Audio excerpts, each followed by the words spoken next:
a lot of people have been asking me about the 3 days of darkness and is it biblical. So Catholics believe that it's an eschatological, meaning end time prophecy, right? But there's really nothing in Revelation throughout the Bible that says it's going to happen again. But it did happen.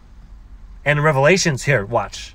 So one of the plagues, Exodus 10:21-29. Then the Lord said to Moses, stretch out your hand toward the sky so that darkness spreads over Egypt. Darkness that can be felt. You know, the sun is going to be 7 times brighter, so I assume hotter, and the moon is going to be as bright as the sun. You don't want to be here.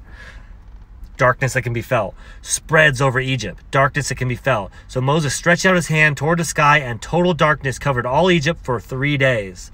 No one could see anyone else or move about for 3 days, yet all the Israelites had light in the places where they lived. Now, Revelation 6:12, this will happen. And I beheld when he had opened the 6th seal, and lo, there was a great earthquake, and the sun became black as sackcloth of hair. Like a sackcloth made of black hair, like black wool, black sheep. And the moon became as blood. Revelation 16:10.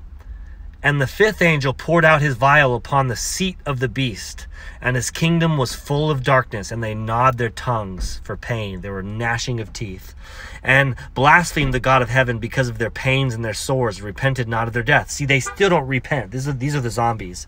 And the 6th angel poured out his vial upon the great river Euphrates, and the water thereof was dried up. That way the kings of the east might be prepared. You've seen the videos that it's already drying up, right? So now, what I'm thinking it comes from is these 3 days of darkness in between a new moon.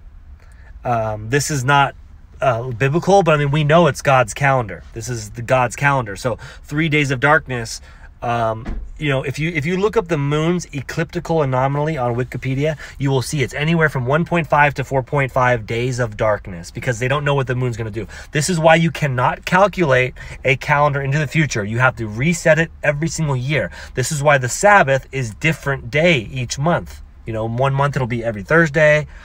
Another month it'll be every Tuesday, or we can go over that. But these are the 3 days of darkness. You can't. This is what I think it's based off of, but it's not. It's a Catholic tradition. You know, they all anoint their windows with oil, and they put candles in the window. But as you can see, it did happen in the past in Exodus, 3 days of darkness, and we know in Revelation it's talking about the sun going black and so dark. And then remember, people who want to stay here for the tribulation, the sun will be 7 times brighter. So I'm assuming hotter, and the moon will be as bright as the sun at night. They will come out at night. All right, love you all. God bless.